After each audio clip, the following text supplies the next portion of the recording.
Hello students, in this video we will start second unit of paper real analysis. The syllabus for second unit is as follows.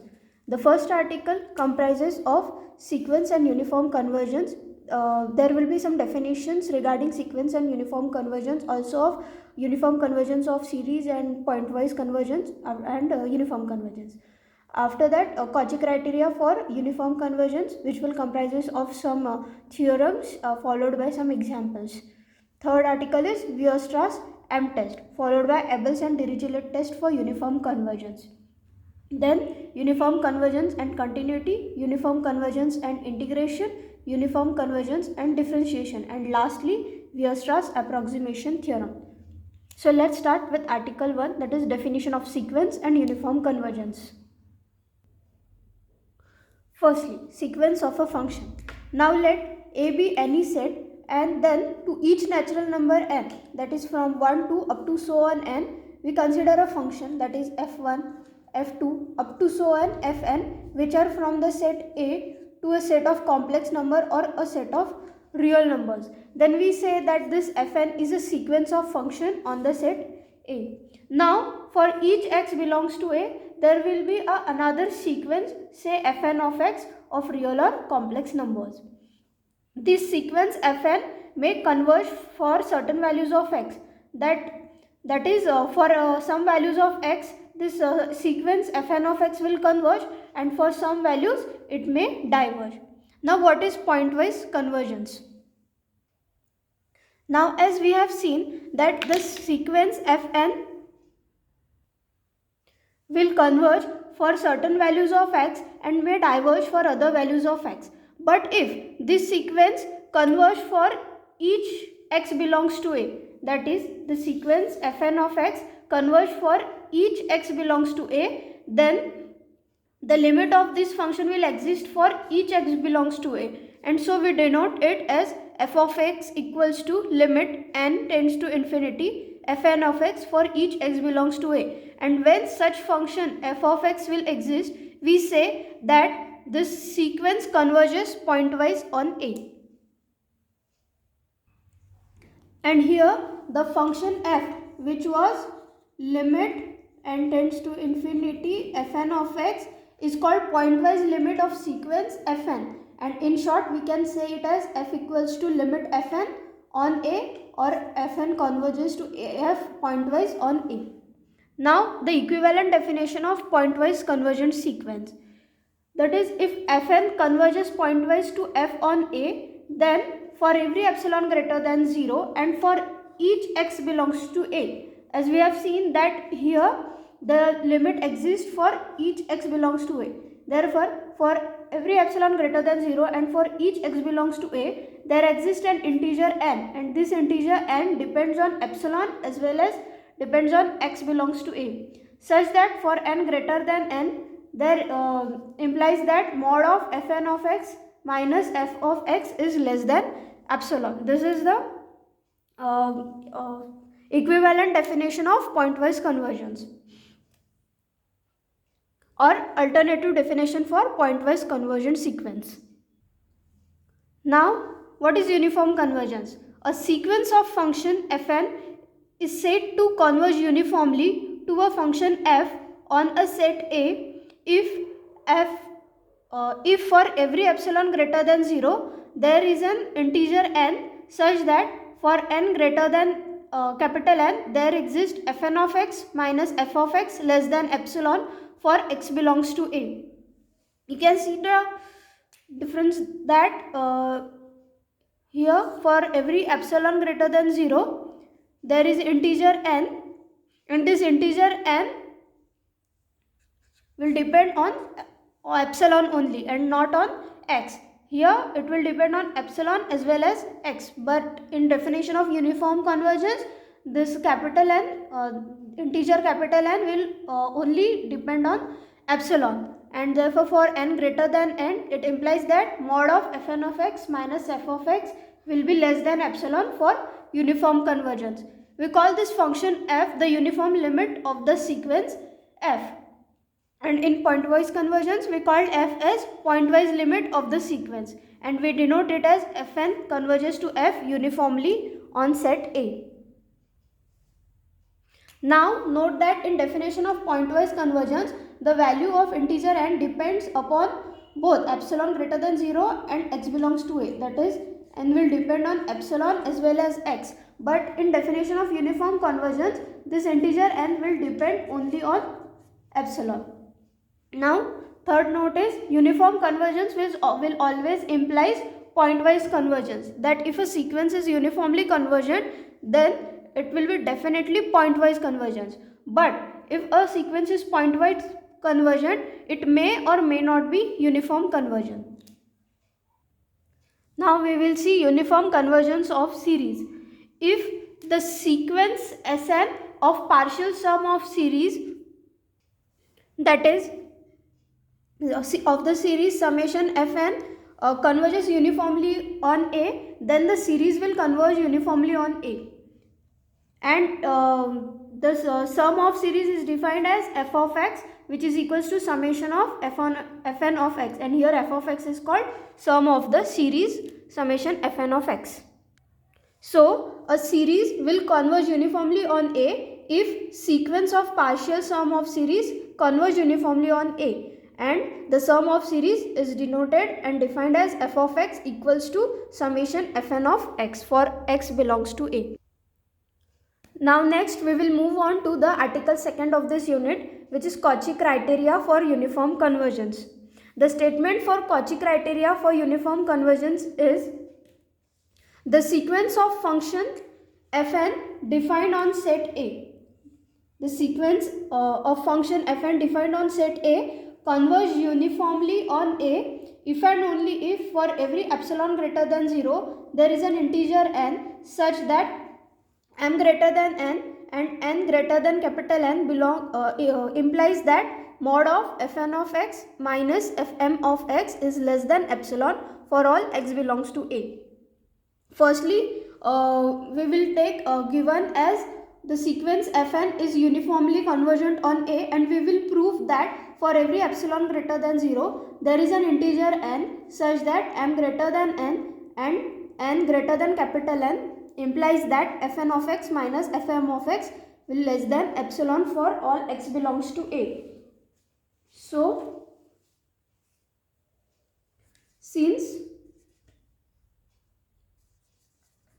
sequence of function, or we can denote it as likewise, converge uniformly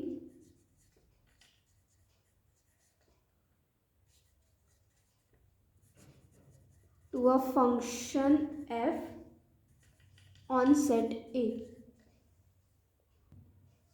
Here this f is the uniform limit of the sequence since the sequence is uniformly convergent on the set A. So therefore by definition of uniform convergence, for given epsilon greater than 0 there exists a positive integer n such that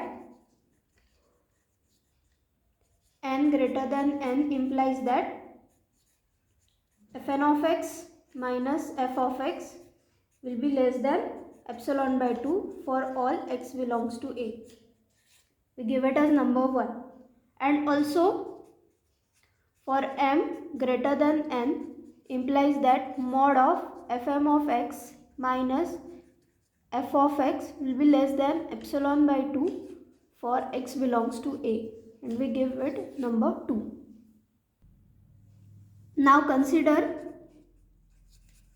mod of fn of x minus fm of x equals to mod of fn of x. We will add and subtract the term f of x in this term. So minus f of x plus f of x minus fm of x, and separating the mod we will get this term less than fn of x minus f of x plus f of x minus fm of x. We can rewrite it as fn of x minus f of x plus fm of x minus f of x. So from 1 and 2 we have fn of x minus f of x to be less than epsilon by 2, and also from 2 we have fm of x minus f of x less than epsilon by 2. So epsilon by 2 plus epsilon by 2 we get epsilon for all x belongs to A. Therefore for given epsilon greater than 0 there exists integer n such that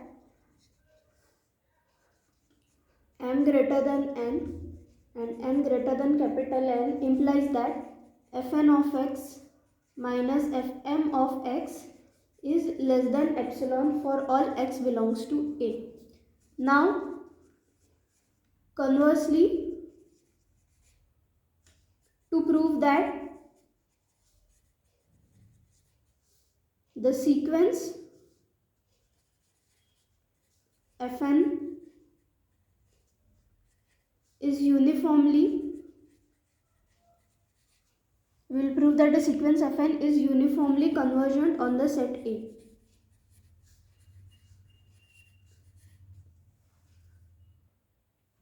Now suppose that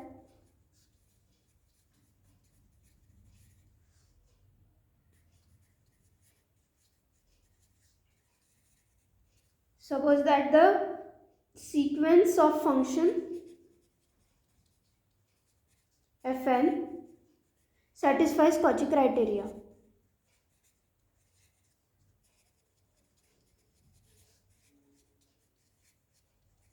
Therefore this implies that the sequence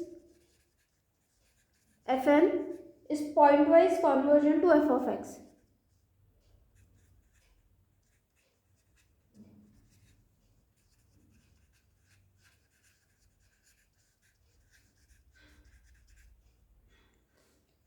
Therefore by definition of pointwise convergence we have limit n tends to infinity fn of x is equals to f of x, where this function f of x is said to be the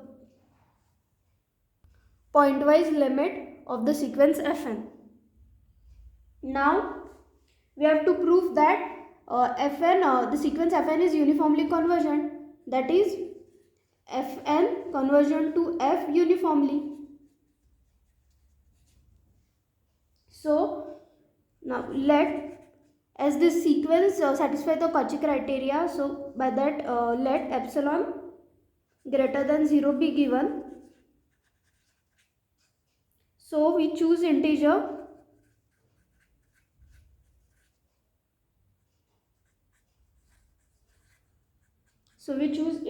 n such that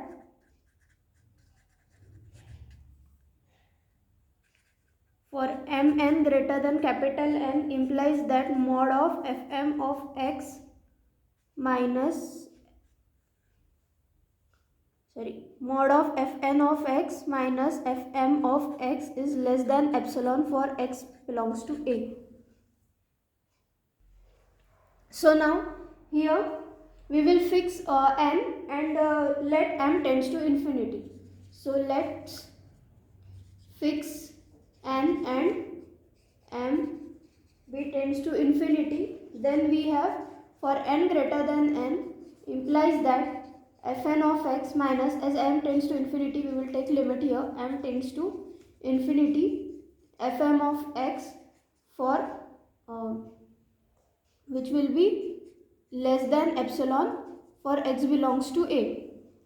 So by pointwise convergence we know that limit m tends to infinity fm of x will be equals to f of x, which is pointwise limit of this function. So using this we get n greater than n implies that fn of x minus f of x will be less than epsilon for all x belongs to A.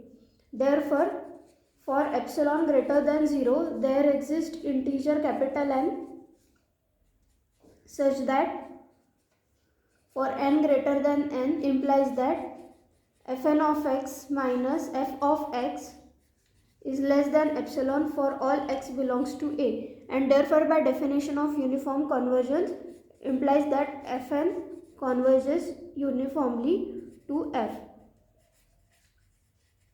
and hence the theorem is proved. Now next move on to the next theorem. Here it is given that limit n tends to infinity fm of x is equals to f of x for x belongs to A, and capital Mn is equals to lowest upper bound for x belongs to A mod of fn of x minus f of x. Then fn tends to f uniformly on A if and only if Mn tends to 0 as n tends to infinity. So let's start with given. Let limit n tends to infinity fm of x equals to f of x for all x belongs to A, and capital M to the base n is equals to lowest upper bound for x belongs to A mod of fn of x minus f of x. Firstly, let fn tends to f or fn converges to f uniformly on A. Therefore by definition of uniform convergence, therefore we have for epsilon greater than 0 there is positive integer capital N such that n greater than capital N implies that mod of fn of x minus f of x is less than epsilon for all x belongs to A. This implies that lowest upper bound for x belongs to A, fn of x minus f of x is less than epsilon, and we know that this is Mn. So here Mn is less than epsilon. As epsilon is arbitrary and Mn is greater than equals to 0, this implies that Mn tends to 0 as n tends to infinity. Now conversely, let Mn tends to 0 as n tends to infinity, and to prove that fn converges to f uniformly. So we have for given epsilon greater than 0, there exists integer capital N such that for n greater than capital N implies that mod of Mn is less than epsilon. So by as Mn is defined, we have mod of lowest upper bound for x belongs to A mod of fn of x minus f of x to be less than epsilon as n is greater than capital N.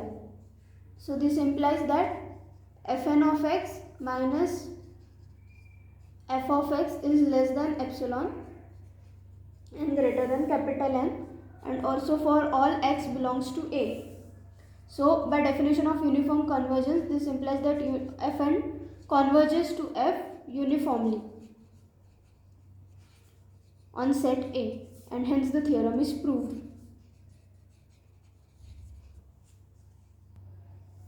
Now we will move towards example. Here we have to test for uniform convergence for the given function fn of x equals to nx upon 1 plus n square plus x square for all real values of x. Now here we can observe that this sequence converges pointwise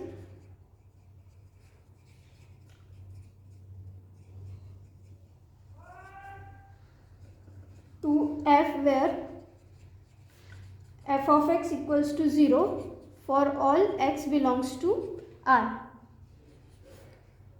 We can say that why we are saying that this sequence converges pointwise, as limit n tends to infinity and x upon 1 plus n square x square will be equal to limit n tends to infinity, nx taking n square from this common, so we have 1 upon n square plus x square, 1 and get cancelled, so we have limit n tends to infinity x upon n, 1 upon n square plus x square. So putting n tends to infinity, we will have 1 upon infinity plus x square, that is x upon infinity, that is 0.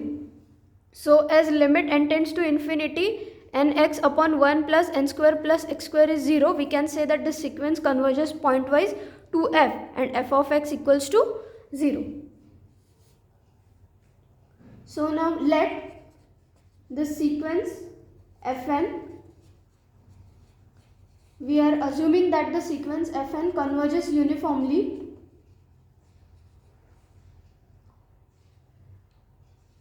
in any interval ab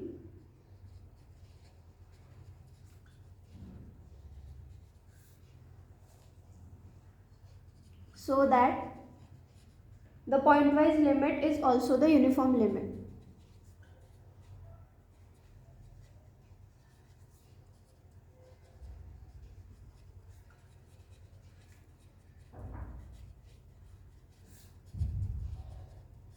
Now here we have assumed that fn converges uniformly in any interval ab so that the pointwise limit, which is f of x equals to 0, is also the uniform limit. So by definition of uniform convergence, we will have, for given epsilon greater than 0, there exists integer capital N such that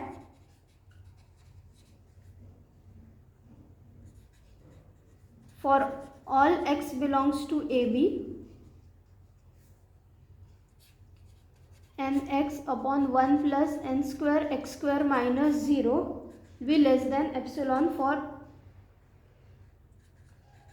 as n is greater than n. As we have taken this 0 as a uniform limit, so we are using here it as it is. So fn of x minus f of x, that is fn of x is nx upon 1 plus n square x square and f of x is 0, which is less than epsilon for n greater than capital N. If we take epsilon equals to 1 by 3 and m as an integer which is greater than n, m as integer greater than capital N such that 1 upon m belongs to AB. Here we have taken epsilon equals to 1 by 3 and m as an integer which is greater than n and 1 by m belongs to AB.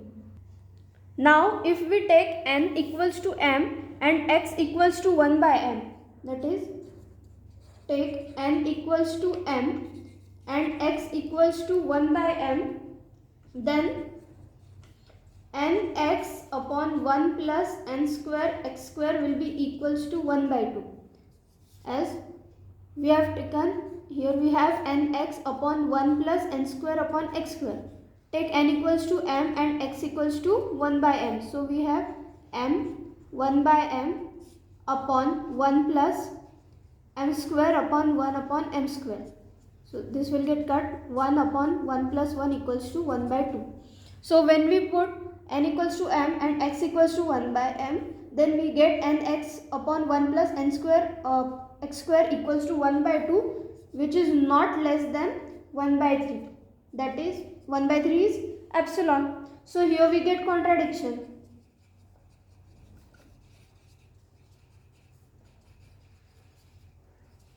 Thus we have get contradiction and hence our assumption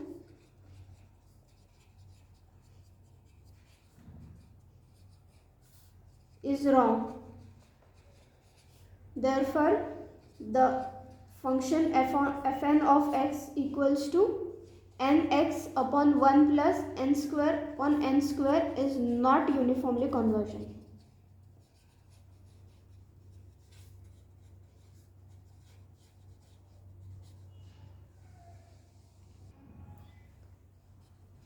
In interval AB, which contain point 1 by m.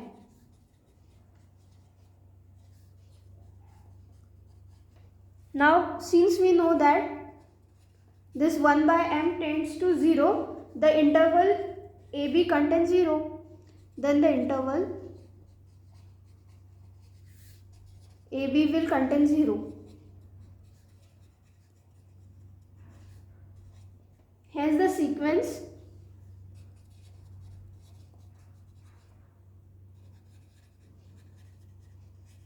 is not uniformly convergent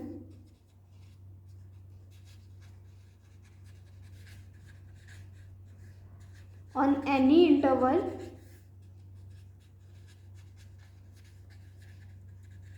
containing 0. As 1 by m tends to 0, putting value of m, we can see that this tends to 0, and this 1 by m we have taken it as this 1 by m belongs to AB. So therefore as it tends to 0, it will have that 0 belongs to AB. And as we have proved that this sequence is not convergent on the interval AB, it will not also be convergent on any interval containing 0, and hence it will not be convergent on the real set. In next video we will continue with some other examples, and will also start with a new article. Thank you.